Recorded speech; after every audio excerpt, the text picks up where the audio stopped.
Now, a year on from the Air India crash, which killed 260 people, many families and injured victims are still waiting for answers to their questions about the disaster. Among the dead on the ground in Ahmedabad were medical college staff and students. Authorities say they are making significant progress in investigating one of India's worst aviation tragedies, and a full report will only be issued once the work is completed. For Saurabh Patel and his daughter, the past year has been defined by grief. A year ago, he lost his wife, Hina Patel, when Air India flight 171 crashed. She was flying back to her husband and job in London, where they lived. These moments captured on video are the last memories her husband, Saurabh, has of Hina. It doesn't feel like a year has passed. When I wake up in the morning or go to sleep at night, I see her in front of me. All I can think is, why did this happen? It's always playing in my head. Why did this happen? Who's responsible and how did it happen? A year on, his questions still have no answers. Saurabh and Hina had built their life in the UK. But they came back to Ahmedabad often, to family, to roots. After the tragedy, Saurabh returned to India. My wife was everything to me. It's often said your wife is your better half. So half of me is gone. My mind is 50% blank. What should I do or not do? I can't make decisions by myself. Last year on June 12, the Air India flight went down seconds after takeoff, plunging into a local medical college campus. More than 260 people were killed, among them students and staff on the ground. It was India's worst aviation disaster in 3 decades. A year ago, when we stood at this crash site, this was a scene of devastation. Parts of the aircraft were scattered across the medical college campus, smoke filled the air, emergency crews and local residents were rushing towards the wreckage. Today, there are still visible signs of what happened here, but people who have witnessed the crash still remember the confusion and panic as the aircraft came down moments after takeoff. And for many of the families who lost their loved ones, the search for answers continues. Ajay Parmar was on his scooter heading to work when the plane came down meters away. The burns he suffered that morning have never fully healed. He brings us to the exact spot where he was that morning. I saw the crash with my own eyes. I haven't been able to sleep properly ever since. I take sleeping pills now so I can get some sleep. 1 year has passed, but my sleep is gone forever because I saw bodies burning in front of me. I can't forget this tragedy. A year on, Ajay cannot stand in direct sunlight. His skin remains fragile. He has lost his job. He received a final compensation offer from Air India for roughly 23,000 euros, with an additional promise to cover his medical treatment. But he says that promise was never fulfilled. Ajay regrets signing the settlement, as it required him to give up all future claims and legal rights in addition to the compensation. He says he did not understand what he was signing away. Who will pay for my surgery now? I also don't have a job anymore and no one will employ me after my burns. I want to ask Mr. Modi, why has Air India abandoned me? Almost everyone who crosses this road stops to look at the crash site, a reminder of a tragedy that remains indelible in the minds of the locals. Social activist Kuldeep Asrani has spent the past year helping more than 200 families navigate bureaucracy, legal processes, and unanswered questions. Today, he is going door to door inviting families to a gathering he is organizing to mark the anniversary, a chance for the families to be together and to be heard. On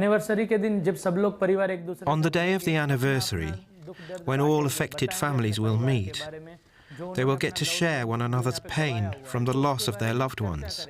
And in sharing, they will learn that they have a common suffering and shared pain. This will reduce their grief. Back in Ahmedabad, Saurabh and his family head to the temple to pray for Hina's soul. Their prayers are not merely rituals, but also their way of seeking answers to the tragedy that shook their lives forever. Let's bring in Eckhard Jann. He's an aviation safety consultant and also a former airline captain. And he joins us from Fort Myers in Florida. Good to have you with us. Just looking back, it's been a year, but we still don't have a clear idea of what caused both engines to lose power just seconds after takeoff. So can you give us a sense of why this particular investigation seems to be so complicated? Oh, well, first of all, I think the AIB, the Investigation Authority of India, did quite a well job so far. They produced the preliminary investigation report exactly 30 days after the accident had happened. So they also stated in this preliminary report what had happened. So that there was a fuel cutoff of both engines, the engines lost thrust, and this eventually led to this devastating crash. And now this is a complex situation, a complex crash involving so many issues that need to be answered. And therefore, it really takes quite a bit of time to get all these answers, all these questions answered properly and not missing anything out. So therefore, we need to be patient with the investigation authorities and all the entities involved. And I'm not surprised that it takes more than a year. Many investigations that I'm aware of, the time frame of 12 months was always missed. So it's not a big surprise for me that they were not able to come up with a full investigation report exactly on today. But I'm very convinced that this will happen very soon. I'm just wondering, yes, we're not speculating, but is there anything new we've learned in this period, at least based on, since that period, the 30 days and today? No, definitely not. So this is now from my perspective as an investigator, I think that's a very professional way of working, because they want to remain independently working, not being influenced from outside entities. And what really I found very professional is that there were no leaks.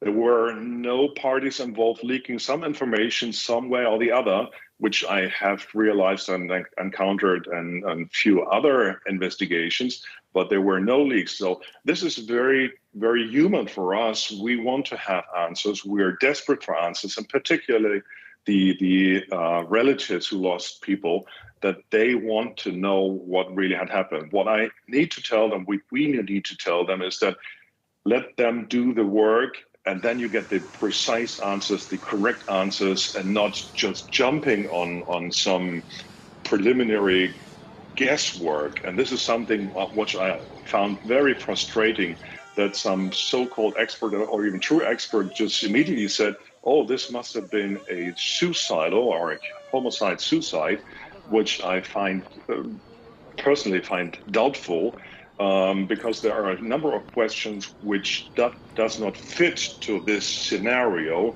Namely, is that the thrust levers were fully forward all the time until the crash had happened. So this does not go in line with this theory of homicide-suicide. But I definitely do not want to start any other speculation, any other possible cause of this accident. We know what had happened, that the fuel shower valves were shut down or were transitioned, as the preliminary report states. We don't know why yet, but I'm very convinced that we'll get the answers very quickly. I guess one thing we do know is that the aircraft was a Boeing Dreamliner, and Boeing is also involved in the investigation. I'm just wondering if there's a conflict of interest there. Not really. If we have serious incidents where pilots survive, they are also involved in the investigation as being witnesses. And you need, particularly the manufacturer, to get the answers. They will not be able to influence the investigation in a way which we might presume that they are trying to change the outcome of the investigation. But the investigation authority, named the AIB and the NTSB in the United States, they need the answers from the manufacturer. And I think Boeing did a much better job with this accident than with the 737 MAX, where the CEO, Dennis Muilenburg, immediately pinpointing towards the pilot as a pilot error with the 737 MAX crashes, which we later found out was not the case. There was a technical issue. And now they are constraining themselves very much and not pinpointing into any direction, but rather helping and supporting, and that there were no leaks as of today just shows me that they are doing a professional and good job. And I think they are collaborating well. Okay. Good to get your thoughts. Aviation safety consultant Eckhard Jann, thank you very much for speaking to us. Thank you.